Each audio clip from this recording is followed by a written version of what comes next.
culimada waxgaradka iyo cuqaasha iyo waayeelka madashan caawa isugu yimi iyo haweenka dhammaantiinba waxaanu leenahay farxad weyn bay noo tahay in aynu caawa aynu kulankan aanu idinku yeedhnay ujeeddadiisa iyo dulucdiisu tahay in aynu kaga wada hadallo adkeynta nabadgelyada iyo joojinta dhiigga daadanaya iyo colaadda dhex taal dadka walaaladeena xaqiiqdii waa waxaynu dhammaanteen ka xunnahay waxaa dhacaya iyo wixii dhacay waa waxaynan cudurdaar u heli karin ilaahay subxaanahu wa tacaala iyo aadamaha iyo dhexdeenna toonna cudurdaar uma heli karo in intaas oo nafood ay u go-aan wax caawa aynu taaban karro aanay sabab aynu macquul ku sheegi karra ay u dhintaan intaasina ay u laxaad beesho ama u dhaawacanto muxuu ahaayey arrin shaydaan ka adeegay wixii xun shaydaan baa loo nisbeeyaa oo leh ilaahay subxaana wa tacaala qadarkiisa inkastay wax waliba ku dhacaan haddana innaka iyaa ka mas-uula dadkaa walaaladeena dhibaatadaa dhex taalla waxaa waajib inuga inaynu wax ka qabanno haddaad tihiin waayeelka iyo waxgaradka deegaankan gobolka sool shacab iyo xukuumad dhammaanteenba waxayna saaran mas-uuliyad waxaa muuqata dadkaa walaaladeeni in tala xuma haysato oo ay tashan kari waayeen inaynu u talino ayaa waajiba markaa inaynu toosino ayaa inagu waajiba inaynu kala celino ayaa inagu waajiba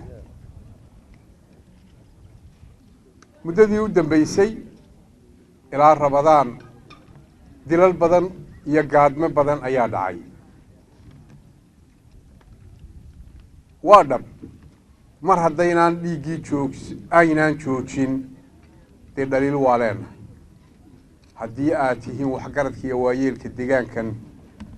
iyo haddaanu nahay xukuumadda jamhuuriyadda somalilan waa layna dhaliilayaa maanta markii aanu dhulkaa maraynay raggii tashan kari waayey ibtiladana dhigay innagayna beeraadayeen xigaalla waa weynay bay yidhahdeen xukuumadda waa weyn marka waa layna dhaliili karaa dhaliishana waynu leenahay mar haddaan waxba aynaan dhammaystirin xaqiiqadu haddana waxa weeye annagu ma ogin idinkana idinku beeraadi mayna inaa isku dirteen oo colaaddooda ka shaqayseen annaguna waa is ognahay oo iskumaanu dirin waxaanu kaloo ognahay inaynaan isku eegin dadaalladu in kastaba ha noqdeene inaynu gacan gelinay oo isnila kala celiya rabadaan taas markii dhoweyd markii wax dhaceen tallaabooyin badan baynu qaaday deegaanku waa gurmaday waayeel fara badan oo deegaankan ka mid a cuqaal garaado waxgarad culimo ayaa kacday deegaanadoo dhan baa lagu wareegay gurmad baa la sameeyey annaku xukuumad ahaan madaxweynaha jamhuuriyadda somalilan tiraba 4 jeer ayuu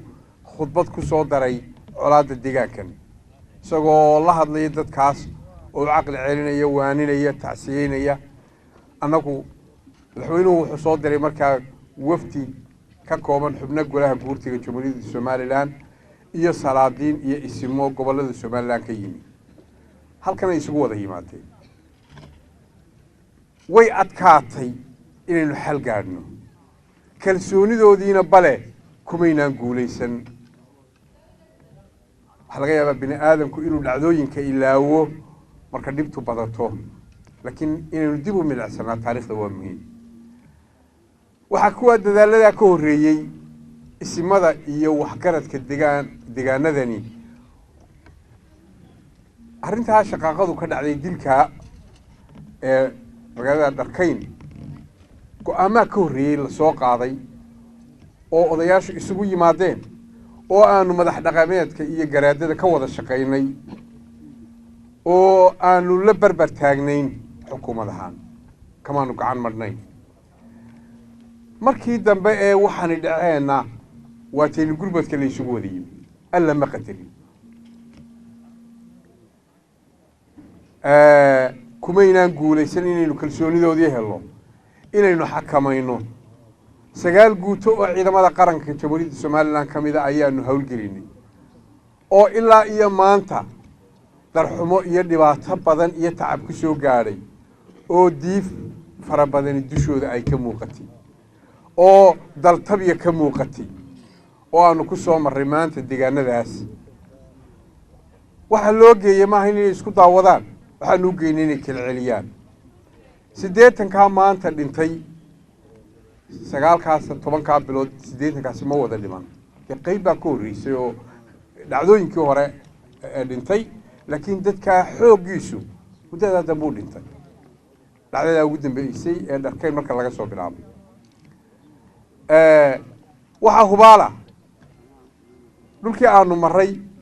dhulkii ciidamada qaranku joogeen waa lagu wada noolaa salaada lagu wada tukaday masaajidada lagu wada tukanayay maqaaxiyaha iyo magaaladana waa la fadhiyay dhumay iyo daba taag baan tusaale u soo qaadan karnaa haddii aanay joogin waxaa hubaal ah in dhimashada iyo dhaawacu intaa ka badan lahayd maalin ay isku soo dareeraan raggaa tiknikada isu iibsaday ee cududda badan isu samaystay dee maalin qura 80 ku dhintaa haddii alla qadaro ilaahay subxaanahu watacaala ma qadaro marka khasaaraha laftiisa yaraanshihiisu dadaalku ka mid yahay gaade iyo rag isdoonayaa oo shaydaan wado oo iyagana caqligu ka lumay sida loo kala celiyaa ma sahlanaan karto waxaanse isleeyahay malaa halka la dhaliilaya waxa weeye inaynu go'aamo adag qaadano oo waddo kala marino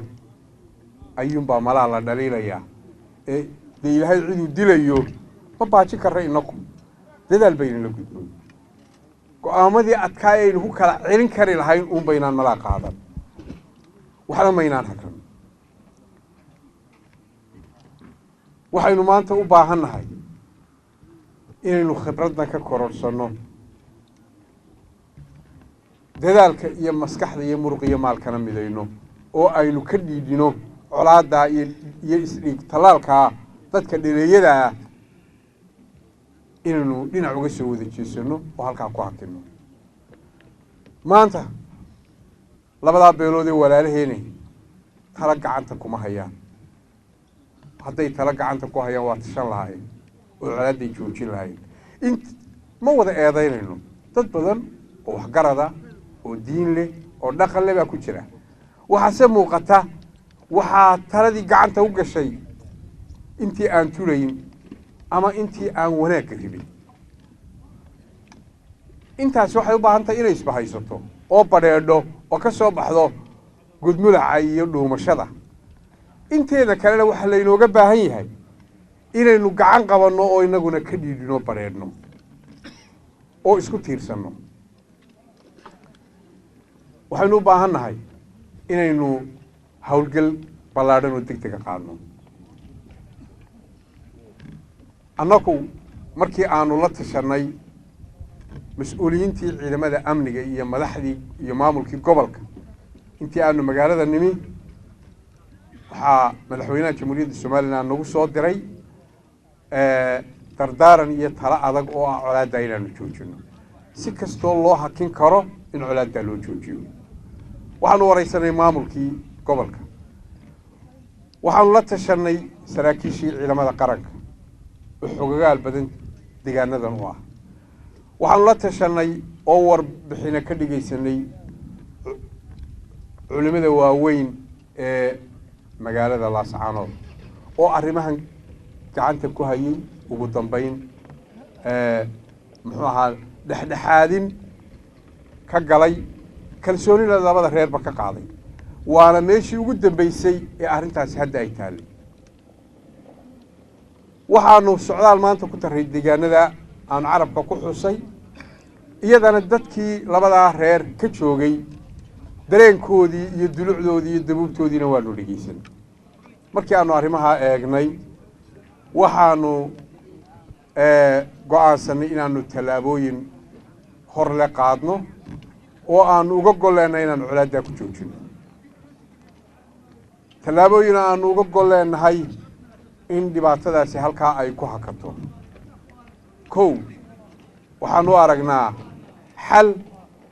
in aynu xoojinno dadaalka culimada sheekh cabdinaasir iyo sheekh axmed jaamac ismaaciil ay hormuudka ka yihiin ay wadeen inaanu xoojinno oo aanu ku biirino culimo iyo madax dhaqameedyo kale si ay u noqdaan mustambeed adag oo ka garnaqi kara ama dhexdhexaadin kara labadaa beelood ee walaala ahaa arrintaas xoog baanu xukuumad ahaan saaraynaa inaanu culimadaa iyo dadkaa kale ee ay u baahan yihiin aanu isku duno wax kastoo ay u baahan tahay howlgalkaasina aanu juurta u ridino taas waa qodobka ugu horreeya qodobka labaad markii aanu darisnay mushkiladda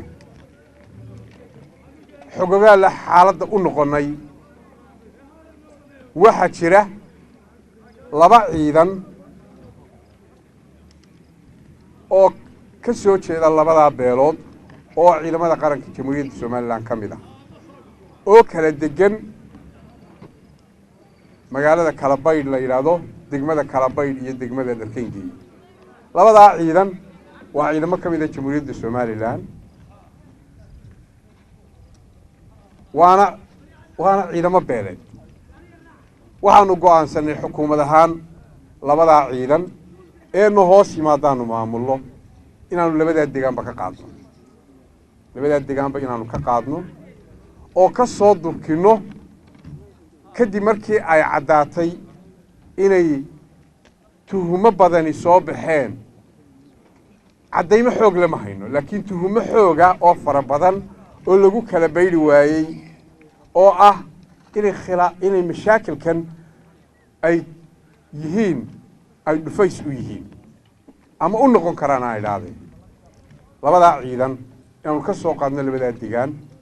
oo soo durkino goobta la geynayo iyo sida loo dejinayo waa arrin farsamo ciidan waxaanu u daynaynaa taliska guud ee ciidamada qaranka jamhuuriyadda somalilan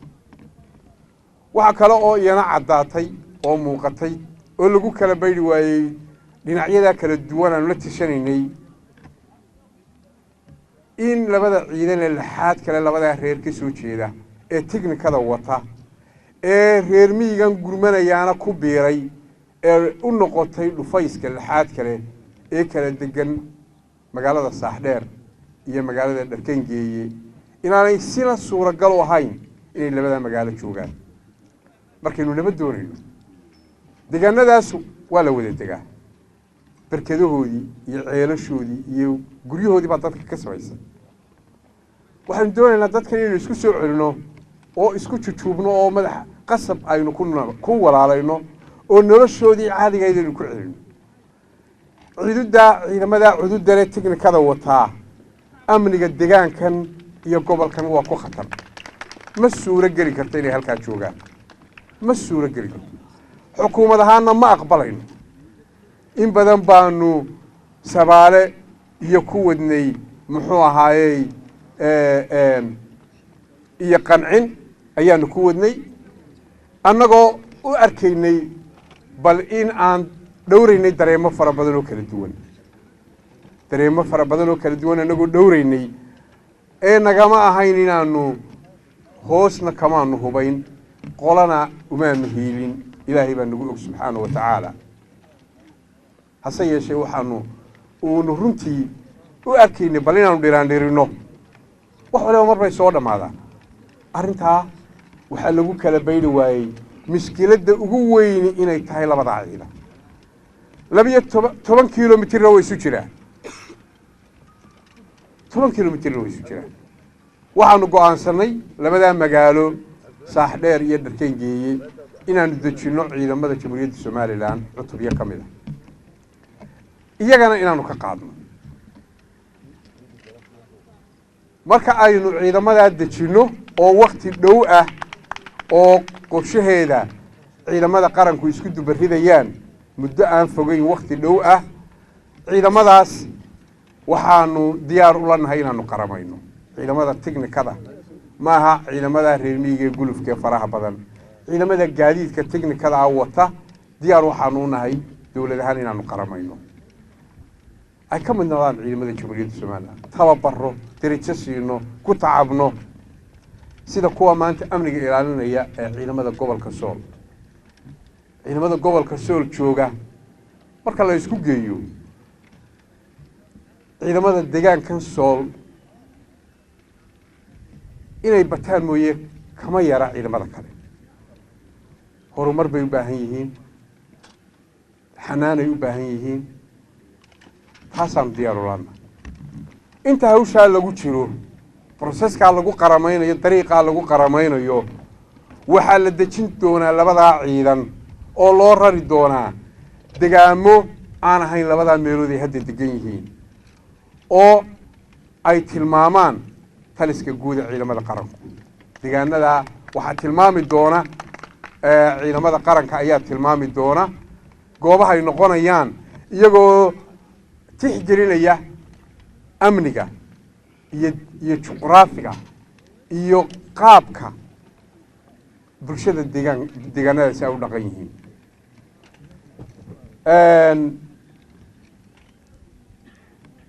waxa aynu ka shaqaynaynaa dhiiri gelinaynaa deegaanadaa lagu kala maqan yahay in dadkaa walaaliya ay isu soo galaan iyagoon hubaysnayn nin qori sitaana ma iman karo dabataag dhumay dharkan geeye meelahaa la wada degan yahay ama la wada degi jiray nin waliba baradiisuu leeyahy iyo barkadiisii waa inay iyagoo shiciba ay soo galaan mas-uuliyadda amnigaa annagaa tuurta u ridanayna xukuumadha sida labadaa magaalaba maanta loogu wada noolayay baa kuwaana loogu wada noolaan doonaa cidna ka aqbali mayno ma aqbali doonaan ciidamada qaranku cid hubaysan oo soo gasha iyo gaado dhex mara iyo rag tignika wato oo dhex mara deegaanadaas aan tilmaamayo ee intaa ku fadhiya waxay noqon doonaan goobo ka caagan guluf ciidan iyo gaadiid reer wato oo uu duulaan ku gelayo waxay noqon doonaan kuwo ka caagan waxaa lagu samayn doonaa iska hortaag ayaa ciidamada qaranku ku amran yihin inay ku sameeyaan haddaanu ciidamo dhoobno oo aanu naana dee nin waliba halkaa isagoo hubaysan ha maro waxba maanu kordhin laakiin sharciga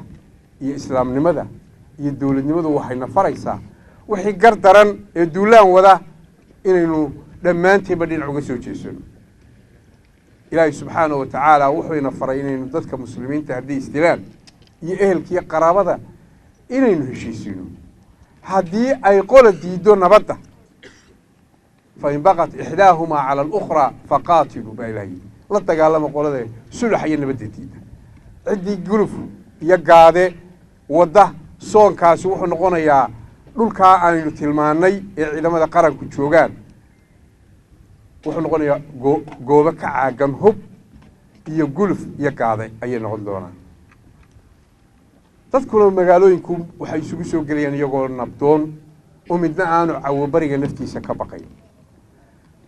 qodobka afraad amniga magaalada laascaanood oo ah magaalo madaxdii gobolkan muxuu ahaa maanta colaadaasi waxay ku keentay culays fara badan marar badan baa rasaas ka dhacdaa marar badan baa sooyaalka sidaynu la soconnay marar kala duwan baa dad lagu laayey muxuu ahaa arrintaasi waa arrin aan marna la aqbali karin shacbiganina ma geeyaan deegaankan iyo waayeelkan iyo waxgaradkan iyo ummadda magaaladan ku nool ma geydo in amnigooda lagu ciyaaro iyaguna uma baahna xukuumadda somalilan ee magaaladan gacanta ku haysaana annaguna muxuu ahaye sharafta iyadana ma aha mas'uuliyadda iyadana ma aha in amnigaa lagu ciyaaro waxaanu iyadana samayn doonaa qorshe laxaad leh oo amniga magaaladan aanu dib ugu habaynayno oo aanu jaangooyin weyn ku samayn doono si amnigaa gacanta loogu dhigo ma suuro geli karto in qoryo lala soo galo in qaybo ka mida layaa waa lama galay ma suuro gala annaguna xukumi mayno nalaguna naanaysi maayo magaalo qaybo lama galay tahay aanaanu ka talin magaalada waanu ka wada talinaa magaalada ama waa ka wada talinaynaa amnigeedana gacantaanu ku dhigaynaa dee ama farahaanu ka qaadaynaa iyadana shaqo weyn baanu ka qabanaynaa hadal gola kafuul iyo afgobaadsiya ma aha qorshe ballaadhan baanu magaaladan nabaddeeda muxuu ahaayey odhan mayno haddaanu wax kale ka qaban weyne nabaddaanu sugaynaa war magaalada nabaddeedana waa sugaynaa horumarna waa u horseedaya labadaba waa isbarbar wadaynaa waxaan ku soo ururinayaa waxaanu khariidadaasaanu raacaynaa waxaanu doonaynaa waayeelkiinan iyo odayadiinan iyo culimmadu inay nagala shaqeeyaan arrimaha samaha iyo wanaagga waa la isku kaashadaa waxaanu cuqaasha iyo waayeelka iyo waxgaradka beelaha kala duwan ee gobolkan ka codsanaynaa inay nagu garab galaan go'aamadaha waxaanu ka codsanaynaa labada reer ee walaalaha ee aanu dantooda wadno inay dantooda gartaan oo nagu iyaguna noo dhega nuglaadaan oo go'aamada adagi waxay leeyihiin xanaf iyo xanuun badan ayay horseedi doonaan waxaa dhici doonta in qaar la laayo waxaa dhici doonta qaar badan oo rabshad wada inaanu lagno war dawladuhu waxbay laayaan hadday kalifto maslaxadda iyo dantu keento dad gabood falaya oo dulmi wada waa laynaynaa qarin maynaa xanaf baa iman doonta hadhow baa la odhan doonaa qolay u hiilinayaan meel bay ka wadaan wax qolay cadaadinayaan waxaanu leenahay war waxaa sumad ha u kala samaynina dantiinaanu wadna nagala shaqeeya dantiina dhiiggiinaan doonaynaa inaan ku kala hagoogano xiise uma qabno xaragana uma aragno muxuu ahaayey cadaadintiina danna uma aragno walaalada yebaati waxaan ku soo ururinayaa hawsha aynu u guntanno haddii ay intii horeba dhaliil ina fuushay wuxuu hi ninkii sakaaradii hore dhaaftay ta dambeba wey bal maanta aan gacmaha isugu geyno aada iyo aad baa umahadsan tihiin waxaan jecelahay inaan bogaadiyo runtii dhinaca xunun inaan iska taagno maahee dad badan oo ka shaqeeyay arrimaha nabadaynta oo wanaag uga jeeday isimale waxgarad leh cuqaal leh laakiin laga yaabo dee inay u suuro geli weyday iyo culimada gacanta ku haysaba dhammaan waa bogaadinaynaa waxaan bogaadinaynaa ciidamada qaranka ee dadaalka badan geliyey iyagana waa bogaadinaynaa dhammaan dadkaa waxaan ilaahay uga baryaynaa subxaana wa tacaala inuu miisaanka xasanaadkooda uu mushqaayaddaa ugu daro dhammaantiinba assalaamu calaykum waraxmat ullahi wabarakaatu